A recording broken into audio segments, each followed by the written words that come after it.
మనం ఈరోజు principles of aquaculture మేనేజ్మెంట్లో చేపలకు సంబంధించినటువంటి అంశాన్ని ఇంకొక వేరే టాపిక్ ఈరోజు చర్చించుకుందాం. సో చేపల యొక్క పరిశుభ్రత, హైజీన్ అంటాం. హైజీన్ తర్వాత వ్యాధి నివారణ మరియు చికిత్స, ఈ మూడు అంశాల గురించి ఈరోజు మనం చర్చించుకుందాం. We will discuss about these topics. హైజీని, ప్రోఫిలాక్సిస్. అంటే ప్రోఫిలాక్సిస్ అంటే ఏంటి తెలుగులో? వ్యాధి నివారణ. ఓకే. అండ్ థెరపీ, దాన్ని చికిత్స అంటాం, థెరపీ ఆఫ్ డిసీజెస్. సో ఈ విధంగా ఈ మూడు అంశాల గురించి మీకు షార్ట్ నోట్స్కి అడగొచ్చు, లేదా ఇవన్నీ కలిపి మీకు ఒక ఎస్సే కింద కూడా ఈ మూడింటిని పరిశుభ్రత, వ్యాధి నివారణ, చికిత్స అనే దానిపైన చేపల్లో, ఓకే, లేదా రొయ్యల్లో వచ్చే వ్యాధులకి ఎటువంటి పరిశుభ్రత, వ్యాధి నివారణ, తర్వాత చికిత్స తీసుకోవాలి అనే దాని గురించి important. Okay. So we will discuss about this topic, very important examination point of view. I will show you the that matter.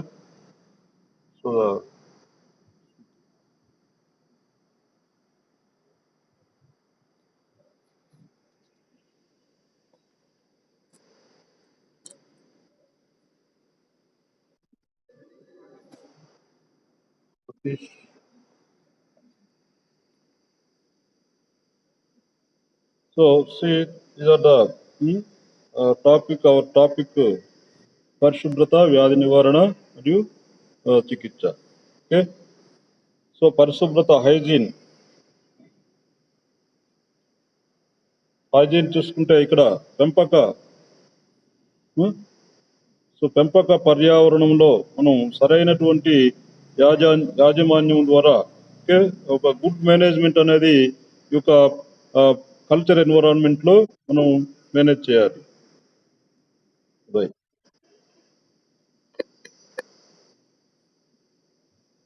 సరైన యాజమాన్యం ద్వారా ఈ యొక్క వాంఛనీయమైనటువంటి మనకు ఇష్టమైనటువంటి మంచి లక్షణాలతో కూడినటువంటి పర్యావరణ పద్ధతులను మెరుగుపరిచి పెంపక చేపల్లో పెరుగుదల, పెంపక చేపలు ఎట్లా పెరుగుతున్నాయి, వాటిలో గ్రోత్ ఎట్లా ఉన్నది, దాన్ని మనం పరిశీలించవచ్చు. పెరుగుదల మరియు హెల్త్, ఆరోగ్యం గురించి, ఓకే, దాని యొక్క హెల్త్ని ఏ విధంగా పెంపొందించాలనేది జాగ్రత్త తీసుకోవడం జరుగుతుంది. సో అదేవిధంగా ఇదే చేపల్లో సహజ రక్షణ యంత్రాంగాన్ని, సో చేపలకి మనకి ఉన్నట్టే సహజ రక్షణ యంత్రాంగం అనేది ఉంటుంది. అది ఇంప్రూవ్ చేసుకోవాలి, అవి పెంపొందించుకొని అవి ఇంప్రూవ్ చేసుకుంటాయి. సో వ్యాధికారక జీవులతో పోరాడగలుగుతాయి. ఇప్పుడు ఆరోగ్యవంతమైన చేపలకి యాంటీబాడీస్ లోపల డెవలప్ అయ్యి ప్రతిదేహాలు వ్యాధులు రాకుండా హెల్తీగా ఉంటాయి. సో దీంట్లో కొన్ని విధానాల గురించి మనం చూద్దాం. సో మొదట చూడండి. సో నియమిత కాలాల్లో లేదా క్రమం తప్పకుండా చెరువును ఎండబెట్టాలి. సో మీకు ప్రీ స్టాక్ మేనేజ్మెంట్ కింద చెప్పడం జరిగింది. ఓకే. సో చెరువును ఎండబెట్టడం అనేది ఒక రకమైనటువంటి జాగ్రత్త. చెరువును కూడా ఎండబెట్టాలి. చెరువును ఎండబెట్టాలనేసి సున్నం జల్లాలని మీకు ఇంతకుముందు చెప్పారు. తర్వాత తాజా ఫ్రెష్గా ఉన్నటువంటి మంచి నాణ్యత గల నీటితో ఆ చెరువుని శుభ్రమైనటువంటి నీటితో ఫిల్ చేయాలి, నింపాలి. ఓకే. చెరువు అడుగున మరి ఉన్న ఒక పూడికలు అవన్నీ తొలగించాలి. ఓకే. అన్ని సిల్ట్ అంటాం. సిల్ట్ మరియు మృత్తికా నిక్షేపాలు, సిల్టు తర్వాత మృత్తికా నిక్షేపాలు సాధ్యమైనంత వరకు వీటిని సాధ్యమైనంత వరకు నివారించాలి. ఓకే. సో చెరువులో ఉన్నటువంటి పూడికి తీయాలి. ఇంకా వ్యర్థ పదార్థాలు ఏవైనా చెరువులో ఉంటే సో వాటన్నిటిని తీసేసేయాలి. ఓకే. చెరువుకు నీరు తగినంతగా పుష్కలంగా మనం, ఓకే, చెరువులో ఎప్పుడు నీరు తగ్గకుండా వాటికి చెరువులో నీరు ఉండేటట్టు చూసుకోవాలి. ఓకే. మంచి నాణ్యత కలిగి ఉండాలి, మంచి క్వాలిటీ శుభ్రమైనటువంటి నీటిని మనం ఆ చెరువులో నింపాలి. ఓకే. అదేవిధంగా సో ఆక్సిజన్ లోపం మరియు కాలుష్యం వంటి ఇటువంటి ప్రమాదాలు నివారించవచ్చు. ఇవేమి జరగకుండా చూసుకోవాలి, పొల్యూషన్ కాకుండా చూసుకోవాలి. ఆ చెరువులో నీటిలో ఆక్సిజన్ సరిపోతుందా లేదా చేపలకు అనేది గమనించాలి. ఓకే, సో పరిశుభ్రమైనటువంటి నీటిని నింపాలి. తర్వాత చెరువులో నీటిని పూర్తి స్థాయిలో వెలికి తీసేందుకు బయటికి పంపించడానికి లేదా తరలించేందుకు బయటికి కాలువల ద్వారా పంపించేందుకు చెరువు అడుగు భాగం మరియు కాలువలు కెనాల్స్ అరేంజ్మెంట్ కూడా ఉండాలి, సక్రమంగా అమర్చబడి ఉండాలి. సో ఇటువంటి అరేంజ్మెంట్స్ చెరువు దగ్గర మనం చేయాలి. సో చెరువులో అవసరమైతే నీటిని మనం ఎక్స్చేంజ్ చేయాలి కదా, నీటిని పూర్తిగా బయటికి తీసేయడానికి లేదా వేరే చెరువులోనికి ట్రాన్స్పోర్ట్ అది పంపించడానికి కాలువలు అనేవి కంపల్సరిగా ఆ చెరువు దగ్గర అరేంజ్ చేయాలి. సో నెక్స్ట్ ఇంకొక రకమైనటువంటిది ఏంటంటే ఈ వీడి మొక్కల గురించి, కలుపు మొక్కల గురించి ఇంతకుముందు ప్రీవియస్ క్లాస్లో మీకు చెప్పాను. కలుపు మొక్కలు రకాలు, వాటి వల్ల ఎటువంటి హాని జరుగుతుంది అనేది చెప్పడం జరిగింది.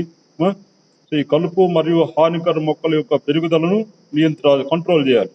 You should control the seaweeds and other dangerous plants to fishes.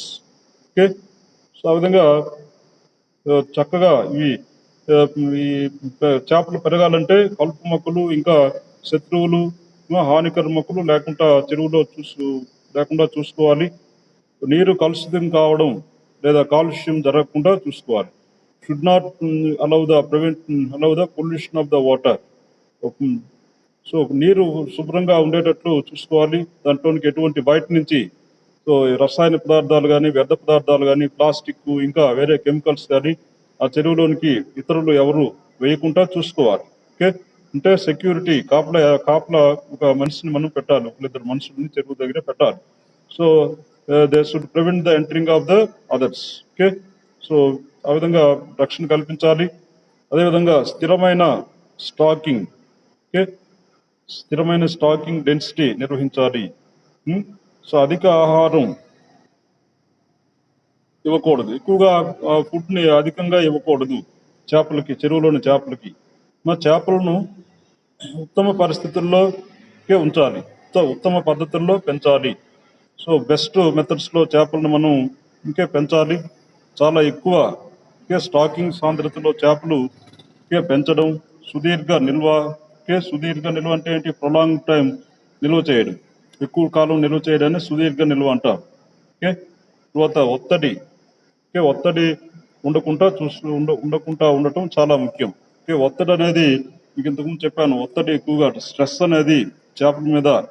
Stress ఎందుకు కలుగుతుందంటే ఫిజికల్గా హ్యాండిల్ చేస్తుంటుంటాం కదా, వాటిని పట్టుకోవడం, మళ్ళీ వేరే ట్యాంకుల్లో వేయడము, ఈ విధంగా నెట్స్తో పట్టుకోవడము, మళ్ళీ విడిచిపెట్టడం, ఈ విధంగా అట్లా అనేక సార్లు పట్టుకోవడం, వాటిని క్యాచ్ చేయడం, వదిలిపెట్టడం, వీటి వల్ల స్ట్రెస్ ఎక్కువ అవుతుంది, చేపల మీద ఒత్తిడి అనేది పెరుగుతుంది. ఓకే, సో అటువంటి దాన్ని తగ్గించాలి. చెరువుల్లో చేపల మీద ఒత్తిడి తగ్గించాలి. సో అప్పటికే ఒకటి లేదా అనేక చెరువుల నీటి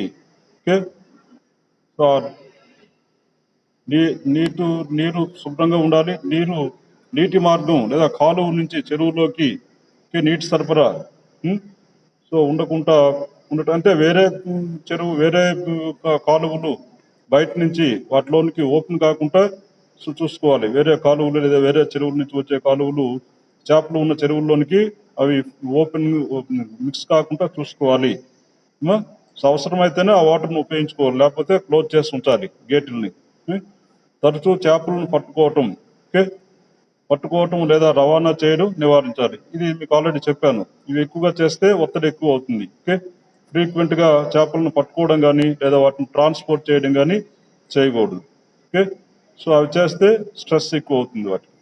అదేవిధంగా ఎనిమీ ఫిషెస్, శత్రు చేపలు లేదా అటవీ చేపలు చెరువుల్లోనికి ప్రవేశించకుండా ఇన్లెట్ గొట్టాలు అంటే ఏంటి? బయట నుంచి వచ్చే నీరు చెరువులోనికి ప్రవేశించడానికి ఉపయోగపడే గొట్టాలని ఇన్లెట్ గొట్టాలు అంటారు.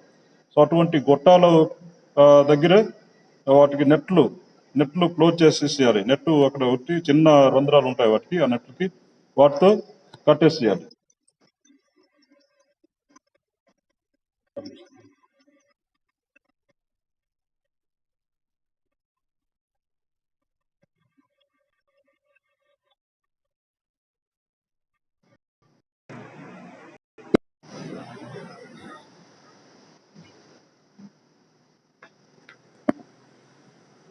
జస్ట్ వెయిట్, ఫోన్ కాల్ రావడం వల్ల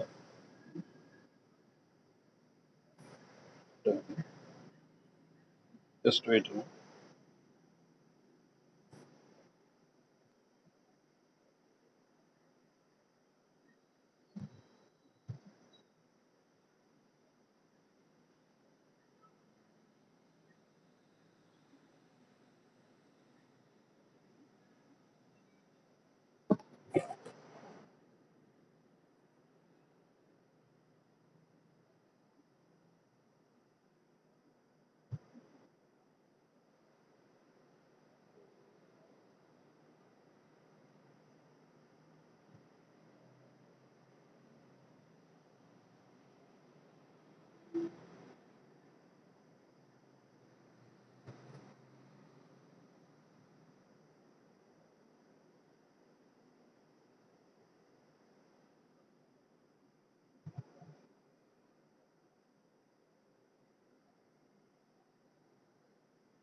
కాల్ వస్తే ఇట్లా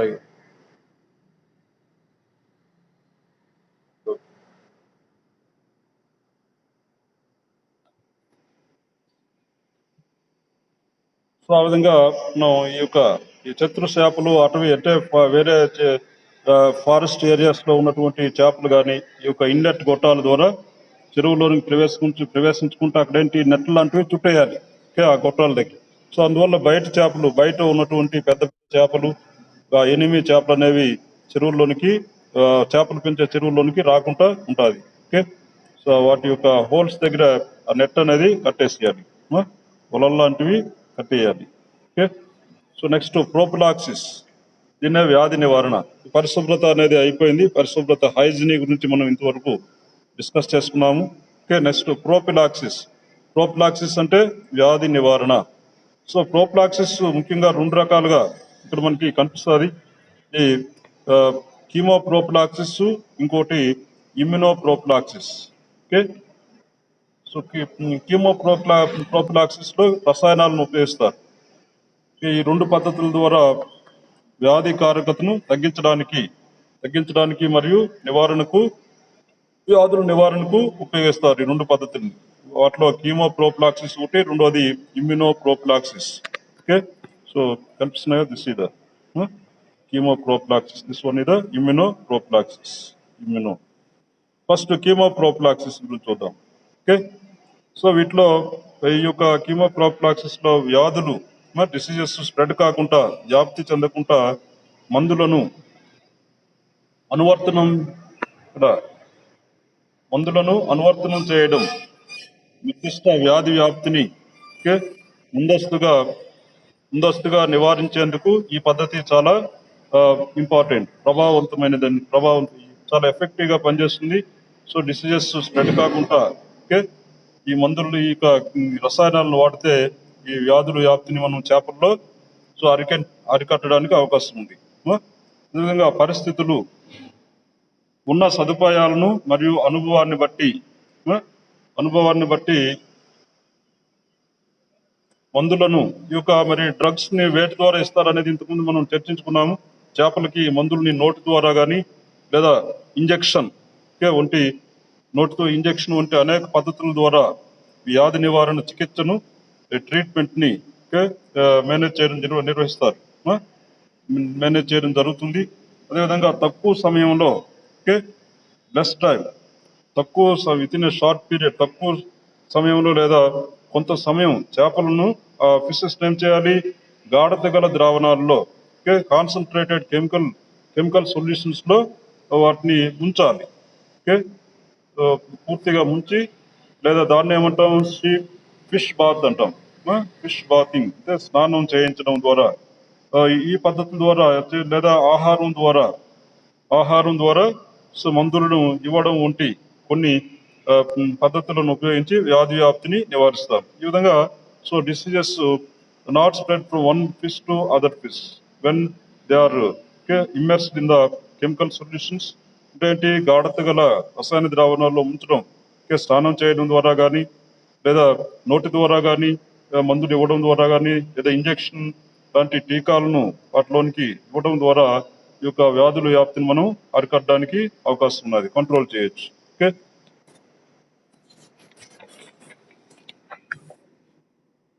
నెక్స్ట్ చూడండి, సమగ్ర చేపల పెంపకం, ఇంటిగ్రేటెడ్ ఫిష్ కల్చర్ అంటాం దీన్ని. సమగ్ర చేపల పెంపకంలోని ప్రతి దశలో అంటే ఏంటి, ఈచ్ స్టేజ్ లో ప్రీ స్టాకింగ్, మీకు ఇంతకుముందు ప్రీ స్టాకింగ్ అంటే చెప్పాను, స్టాకింగ్ రెండో పద్ధతి గురించి కూడా మనం డిస్కస్ చేసుకున్నాం, చర్చించుకున్నాము. అదేవిధంగా పోస్ట్ స్టాకింగ్. ఓకే, సో ఈ 3 పద్ధతులు ఒకసారి మరోసారి గుర్తు తెచ్చుకోండి. ప్రీ స్టాకింగ్ అంటే చేపల్లోనికి చేపల చెరువుల్లోనికి చేపలు వదలక ముందు తీసుకోవాల్సినటువంటి జాగ్రత్తలనే ప్రీ స్టాకింగ్ అంటాం. అంటే ఏంటి, చెరువులు ఎండబెట్టడం, సున్నం వేయటం, చెరువును దున్నటం, ఓకే, పూడికి తీయడం, ఓకే, తర్వాత కలుపు మొక్కలు తీసివేయడం, అవన్నీ కూడా ప్రీ స్టాకింగ్ కింద వస్తాయి. స్టాకింగ్ అంటే ఏంటి, మనం చేప పిల్లలు విడిచిపెట్టిన తర్వాత తర్వాత తీసుకోవాల్సినటువంటి జాగ్రత్తలు, అవి పెరగటానికి, ఓకే, అవన్నీ కూడా వస్తాయి. రకరకాల చెరువుల్లో వాటికి ఎటువంటి ఆహారం ఇవ్వాలి, వాటర్ ఎక్స్చేంజ్, ఇవన్నీ ఏరేషన్. సో వీటన్నిటిని మీరు స్టాకింగ్ ఎక్స్ప్లెయిన్ చేయాలి. పోస్ట్ స్టాకింగ్ అంటే అవి పెద్దవి అయిపోయిన తర్వాత వాటిని ఏ విధంగా మార్కెట్ చేయాలి, వాటిని తర్వాత ట్రాన్స్పోర్ట్ ఏ విధంగా చేయాలి. సో ఇటువంటి ఈ పోస్ట్ స్టాకింగ్ లో సో రావడం వస్తాయి. ఓకే, సో ఈ దశల్లో ప్రోఫిలాక్సిస్ అనేది 3 దశల్లో కూడా ప్రోఫిలాక్సిస్ అనేది ప్రోఫిలాక్సిస్ పద్ధతి ద్వారా వ్యాధి నివారణ చాలా విలువైనది. అంటే ఏంటి, ఈ 3 పద్ధతుల్లో కూడా ఈ కీమో ప్రోఫిలాక్సిస్ అనేది నిర్వహించడం జరుగుతుంది. ప్రీ స్టాకింగ్ కావచ్చు, లేదా స్టాకింగ్ మేనేజ్మెంట్ లో కావచ్చు, లేదా పోస్ట్ స్టాకింగ్ మేనేజ్మెంట్ లో కానీ, ఈ 3 మేనేజ్మెంట్లో కూడా కీమో ప్రోఫిలాక్సిస్ ను యూజ్ చేసి ఉపయోగించి వ్యాధులను వ్యాప్తి కాకుండా మనం జాగ్రత్త తీసుకోవాలి. ఓకే, చేపల్లో. అదేవిధంగా చెరువుల్లోకి స్టాకింగ్ చేయడానికి, అంటే నిల్వ చేయడానికి 4-5 రోజుల ముందు, 4 to 5 days బిఫోర్ రెండవసారి మలాథియాన్, ఇది ఒక రకమైనటువంటి డ్రగ్ నేము, మలాథియాన్ @0.25 ppm, అంటే పార్ట్స్ పెర్ మిలియన్. సో ఇంత ఇంత మందుని కలపాలి చెరువులో, మలాథియాన్ @0.25 ppm కలపాలి. సో దీనివల్ల ఏమవుతుంది, చాలా వరకు క్రస్టేసియా పరాన్నజీవులను, అదేవిధంగా కొన్ని వైరస్ వాహక జీవులను, వైరల్ వెక్టార్స్ కానీ వాహక జీవులను నిర్మూలించడానికి, అంటే కంట్రోల్ చేయడానికి అవకాశం, ఓకే, నిర్మూలించవచ్చు. సో ఫింగర్లింగ్ దశలు అంటే రెండవ డింబక దశలు అని చెప్పాను మీకు. గుడ్డు నుంచి వచ్చే మొదటి డింబక దశ ఫ్రై దశలు. ఫ్రైలు అనేవి తర్వాత కొద్దిగా సైజు పెద్దవైతే వాటిని ఫింగర్లింగ్ దశలు అంటారు. సో ఫింగర్లింగ్ దశలను 1000 ppm, ఓకే, సో రసాయన వేదది KMnO4 అంటే పొటాషియం పెర్మాంగనేట్ ద్రావణంలో కొన్ని సెకండ్ల పాటు ఈ ఫింగర్లింగ్స్ ని స్టాకింగ్ ముందు ఈ విధంగా వాటికి ట్రీట్మెంట్ ఇవ్వాలి, నిర్వహించాలి. ఓకే, సో కొన్ని సెకండ్ల పాటు వాటిని కెమికల్లో, రసాయనంలో వాటిని ఉంచి తీసేయడమే. ఓకే, బాతింగ్ చేయాలి, ఓకే, స్నానం చేయించాలి వాటికి ఈ యొక్క KMnO4 పొటాషియం పెర్మాంగనేట్ ద్రావణంలో. ఓకే, సో అప్పుడు వ్యాధులు వ్యాపించకుండా ఉంటాయి. అప్పుడప్పుడు అదేవిధంగా KMnO4 potassium permanganate KMnO4 @2 ppm ఉపయోగించడం ద్వారా క్షీణించిన ఆక్సిజన్ స్థాయిని, రెడ్యూస్డ్ ఆక్సిజన్ లెవెల్స్ కూడా తర్వాత ఏమవుతుంది, పెంచడం, ఇంక్రీజ్ అవడం, మరియు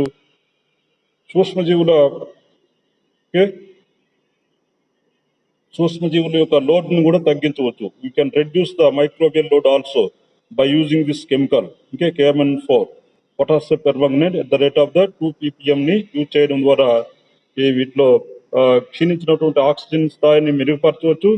అదేవిధంగా సూక్ష్మజీవుల లోడ్ని కూడా, మైక్రోబియల్ లోడ్ ఆల్సో రెడ్యూస్డ్, తగ్గించడానికి అవకాశం ఉంది, తగ్గించవచ్చు. అదేవిధంగా పెన్సిలిన్, ఇంకొక డ్రగ్ చూడండి. Okay, penicillin @20,000 IU, okay, units అవి. సో పెన్సిలిన్ ని @20,000 IU, మరియు స్ట్రెప్టోమైసిన్ ఇంకొక డ్రగ్. ఓకే, స్ట్రెప్టోమైసిన్ ఎంత తీసుకోవాలి? Quantity 25 milligrams MG per KG.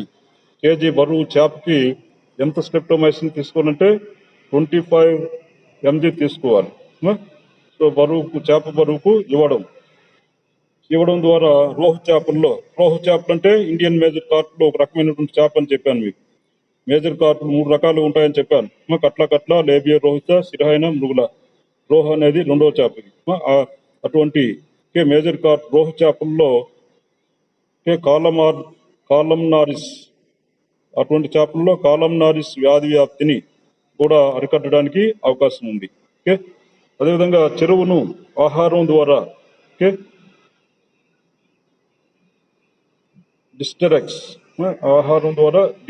డిస్టరిక్స్ 0.4 kg per hectare. ఇది ఒక రకమైనటువంటి డ్రగ్.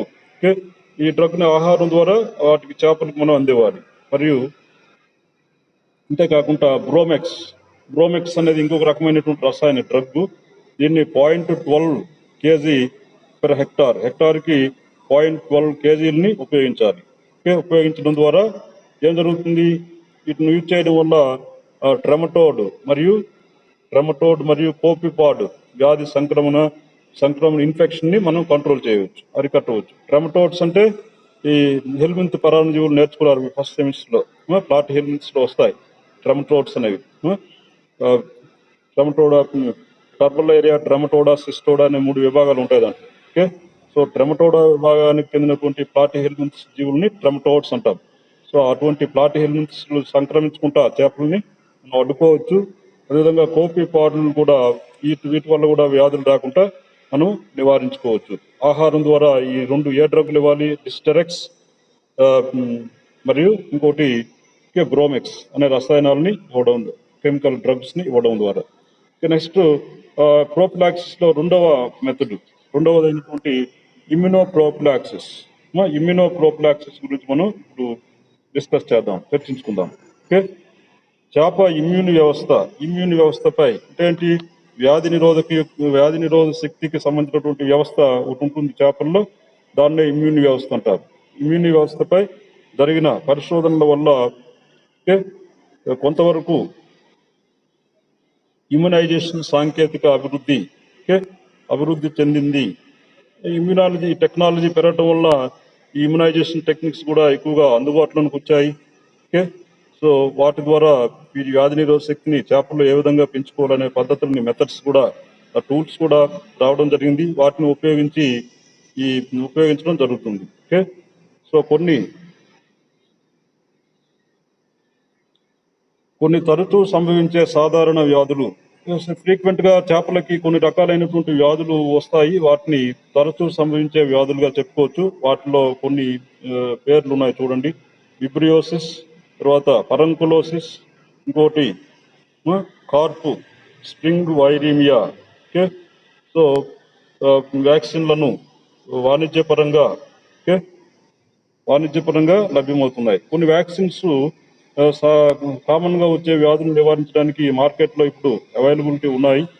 సో ఆ వ్యాధులు రాకుండా వాటికి సంబంధించినటువంటి వ్యాక్సిన్ మనం చేపలకు వేస్తే అవి రావు. వాటి పేర్లు మీరు ఆల్రెడీ విన్నారు. Vibriosis, furunculosis, carp spring viremia. ఇటువంటి వ్యాధులు రాకుండా వ్యాక్సిన్లు ఇప్పుడు మార్కెట్లో ఉన్నాయి. వాటిని మనం చేపలకి ఇస్తే వ్యాధులు రావు. మరి రెసిస్టెన్స్ వాటికి ఎగ్నెస్ట్ గా వీటిలో ప్రతిదేహాలు ఏర్పడి వ్యాధి నిరోధక శక్తి రావడం జరుగుతుంది. సో ఈ వ్యాక్సిన్లు వ్యాధి సంక్రమణకు సంపూర్ణ రక్షణ కల్పించినప్పటికీ అవి చేపకు పునరావృతమయ్యే వ్యాధి సంక్రమణలో తగినంతగా పోరాడుటకు ఇమ్యునైజేషన్ కాస్ట్ ఎఫెక్టివ్ గా పనిచేస్తుంది. సో ఈ విధంగా వీటి గురించి మీరు రాసుకోవచ్చు. Next carp spring viremia. తర్వాత రాప్డో వైరస్, ఇంకో రకమైనటువంటి వైరస్. నెక్స్ట్ కార్పియో వ్యాక్సిన్లను ఇయర్లింగ్స్ కార్పులకు స్టాకింగ్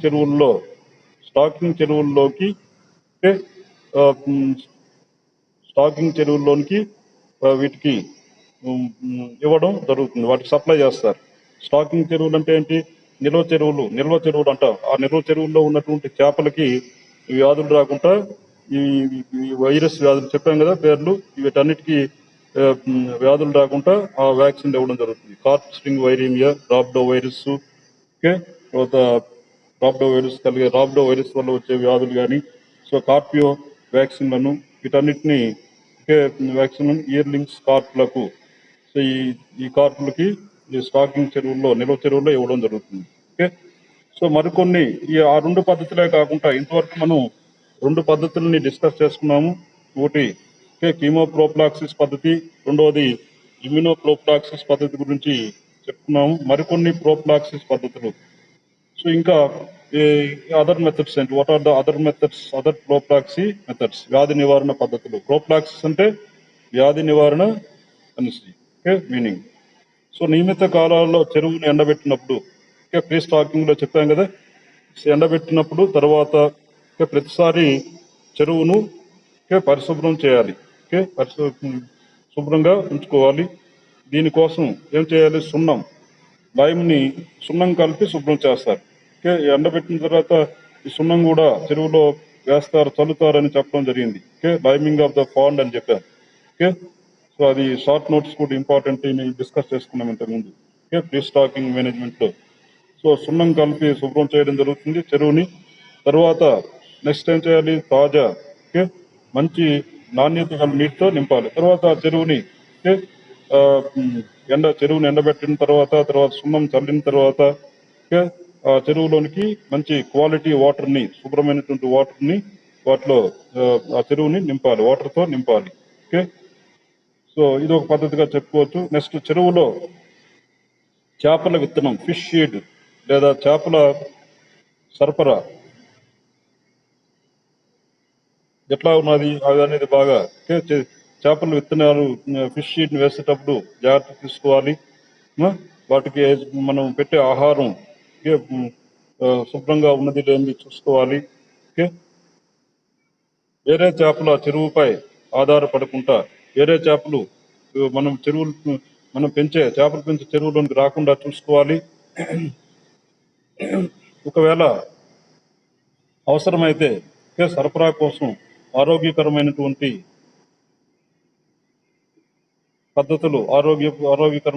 జాగ్రత్తలు పద్ధతుల్ని, ఆరోగ్యాన్ని కల్పించే పద్ధతుల్ని మనం పద్ధతుల పైన మనం అవగాహన పెంచుకోవాలి. సో తెలియకపోతే అనుభవం ఉన్నటువంటి వాళ్ళతో చర్చించి తెలుసుకోవాలి. అప్పుడు ఆక్వా రైతులకి ఎక్కువ లాభాలు రావడం జరుగుతుంది. Aqua farmers gets more benefits when they have the more awareness on the disease control and prophylaxis methods okay, carp చేపల పెంపకంలో చేపలను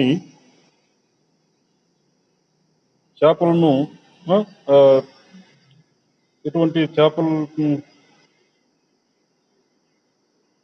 చేపలని వానాకాలంలో లేదా సహజ ఆహారం సమృద్ధిగా నేచురల్ ఫుడ్ అనేది అబండెంట్ గా ఉన్న ఆరోగ్యకరమైనటువంటి చెరువులోనికి సో వదలటం. ఇప్పుడు చెరువులో నేచురల్ ఫుడ్ అనేది అవైలబిలిటీ ఉందా లేదా అనేది మనం చూసుకోవాలి, పరిశీలించాలి. ఆక్వా రైతులు చాలా ముఖ్యమైనటువంటి టాస్క్ అది, ముఖ్యమైనది.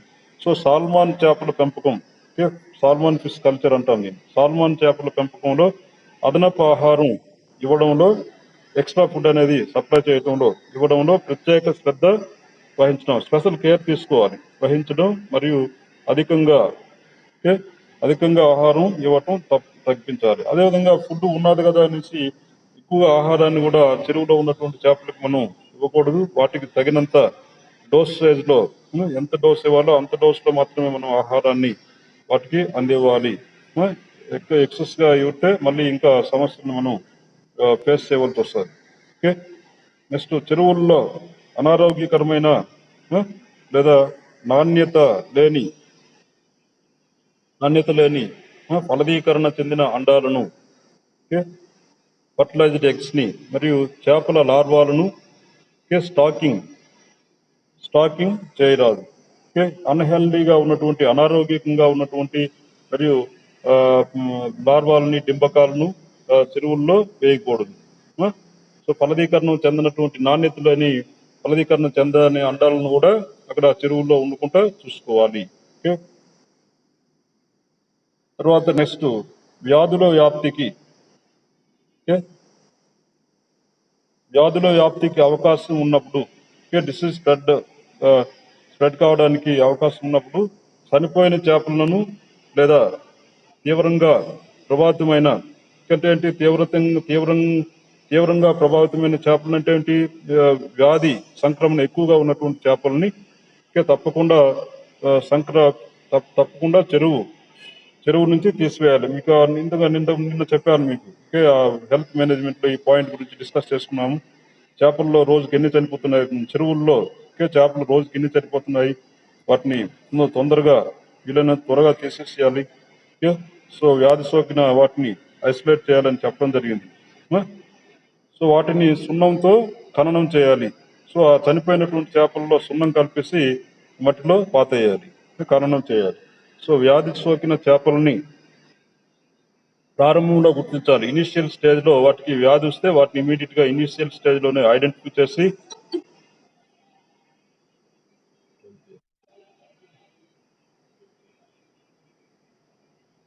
ప్రారంభంలో గుర్తించి వ్యాధి సోకిన లేదా చనిపోయిన చేపలని తీసివేసి ప్రత్యేకంగా వాటికి ట్రీట్మెంట్ చికిత్స అనేది అందించాలి. నెక్స్ట్ వ్యాధులు సోకిన డిసీజెస్ వచ్చినటువంటి వ్యాధులు సోకిన చెరువులు మరియు ఉపయోగించిన పరికరాలని సో ఆ ఇన్ఫెక్టెడ్ పాండ్ ఏంటి that pond contains the infective diseases fishes. మొత్తంగా చెరువులో ఉన్నటువంటి చేపలన్నిటి కూడా వ్యాధులతో కూడినటువంటి చేపలు ఉన్నాయి అటువంటి చెరువులో. సో మరి అదేవిధంగా అక్కడ ఉపయోగించినటువంటి పరికరాలని తప్పకుండా మనం ఏం చేయాలి, క్లీన్ చేయాలి, శుభ్రం చేయాలి. ఆక్వా రైతులు ఆ జాగ్రత్తలు పాటించి ఎవ్రీడే క్లీన్ చేయాలి తప్పకుండా. ఓకే, డిజిన్ఫెక్టెంట్స్ తో క్లీన్ చేయాలి. నిత్యకృత్యంగా వలలను ప్రతిరోజు వలలను మరియు ఇతర సంబంధిత పరికరాలని అదర్ టూల్స్ కూడా. ఓకే, సో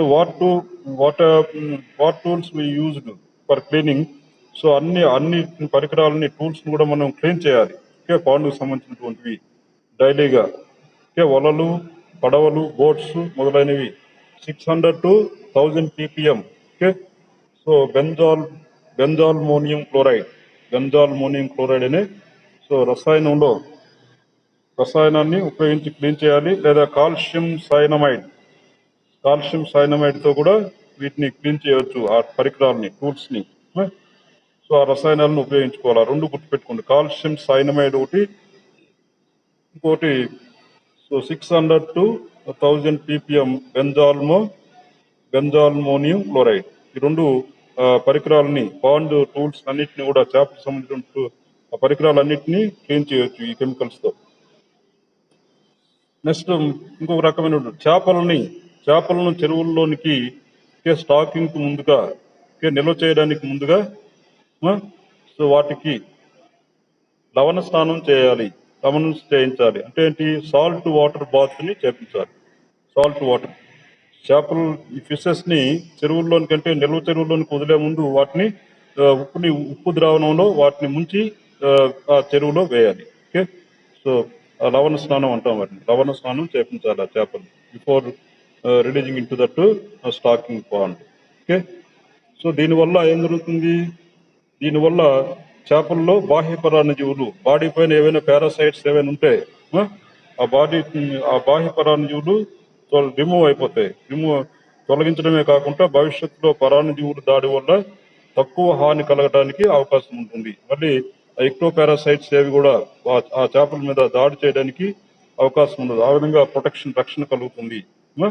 సో లవణ స్నానం చేపిస్తే చేపలకి బాహ్య పరాన్నజీవుల నుంచి రక్షణ కలుగుతుందని మీకు ఈ విధంగా అర్థమవుతుంది ఈ విషయాన్ని బట్టి.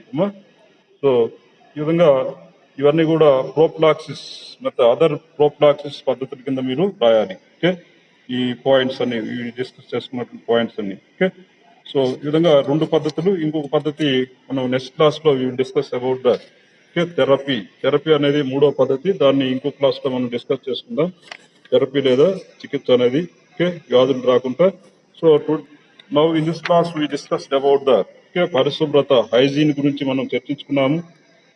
పరిశుభ్రత, దానికి సంబంధించినటువంటి పాయింట్స్. తర్వాత ప్రోఫిలాక్సిస్, వ్యాధి నివారణ పద్ధతులు. ఈ ప్రోఫిలాక్సిస్ మెయిన్గా రెండు రకాలని చెప్పాము. కీమో ప్రోఫిలాక్సిస్, ఇంకోటి ఇమ్యూనో ప్రోఫిలాక్సిస్. ఈ రెండే కాకుండా ఇంకా ఇతర పద్ధతులు కూడా, అదర్ ప్రోఫిలాక్సిస్ మెథడ్స్ కూడా మనం డిస్కస్ చేసుకున్నాం. ఓకే, సో ఈ విధంగా దీన్ని మీరు ఈ రెండు పద్ధతుల్ని ఎక్స్ప్లెయిన్ చేయాలి. Okay, come back.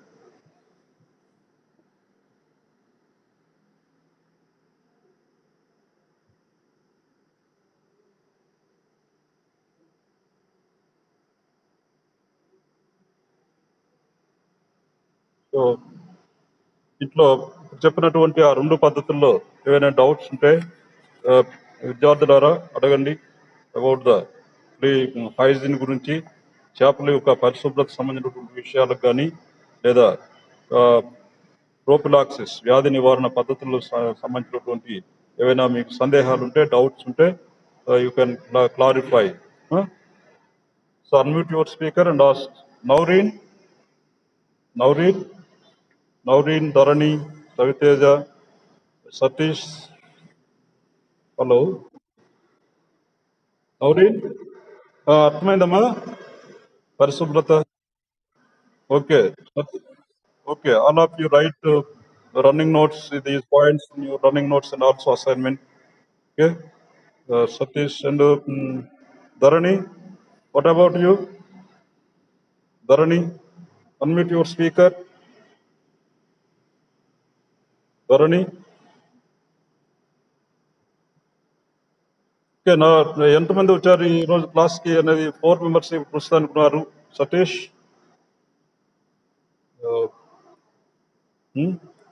ఉదయ్ మళ్ళీ డిస్కనెక్ట్ అయ్యాడు.